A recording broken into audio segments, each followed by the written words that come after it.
You know,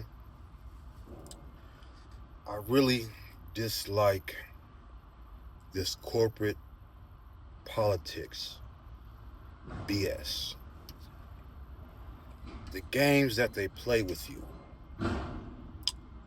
and are allowed to get away with in the corporate world does not fly in the streets. At least in the streets that I am accustomed to, that I come up in. Maybe not so much today, but in the streets when I was coming up, the games that you play with people, that they play with you in the corporate world, you will lose your life in the streets. And I had partners that lost their life for just making a wrong move, a move that they shouldn't have made, unless they were willing to go all the way. But I could say that maybe they weren't willing to go all the way because somebody was in their ear saying they shouldn't. But usually in the streets, if you play with somebody and you play with somebody's money or you play with somebody's family, in the streets that I come up in, I don't know about I'm not in the streets any longer, but when I came up in the streets, that's how it was. There was consequences for messing with somebody. Excuse me, y'all. There was consequences. But now, in this corporate world, and I'm not really in the corporate world like in an office setting, but dealing with it from this setting. From this setting, they could just play games with you and get away with it because they can dangle this thing called a job over your head that they know that you're living paycheck to paycheck and you need this job in this capitalistic society. You need to get that paycheck so they can play games with you. And unless you want to be out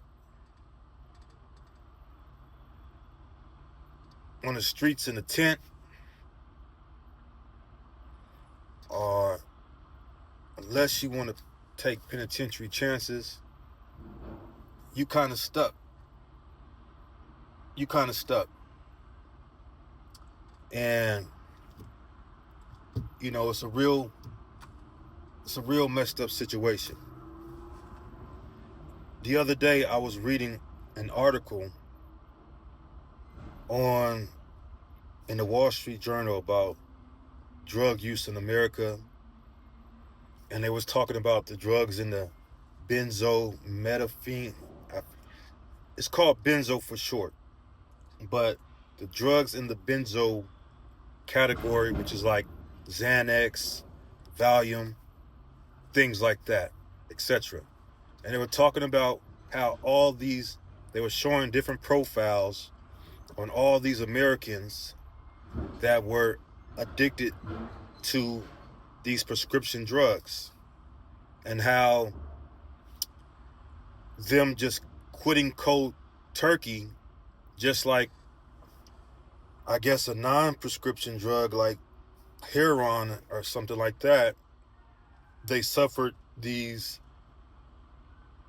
excruciating withdrawals, like so excruciating that the pain was so unbearable that they needed to either get back on the drug, on the drug that they were addicted to, like Xanax or something like that, or they needed, or they basically was in a state where they wanted to kill themselves. And there was a medical doctor whose doctor, she was like I think she was like a cardiologist or something like that, but her doctor prescribed her Xanax to deal with her anxiety and her, her, maybe her depression or something like that. And she got addicted to it, a medical doctor. And when she was having all these effects of being addicted to it, she went to her doctor and she was like, why did you, a medical doctor going to another medical doctor who prescribed her this stuff, and she didn't understand why she was having all these symptoms. And so she went to go do some research, and she went to her medical doctor and was like, why did you prescribe me this stuff? And the medical doctor didn't know that prescribed her this, that it did this to her.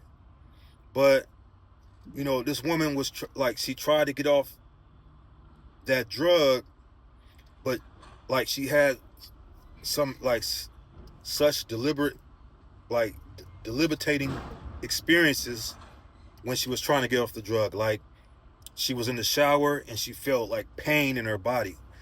She was in the, she had like all types of like pain, like excruciating pain. So basically, the long end of the story, it was so unbearable that this woman, this medical doctor who lived I guess she basically had the typical American dream. She had a husband, she had they had a child. I'm pretty sure they had a nice house in the suburbs, a white picket fence, all that.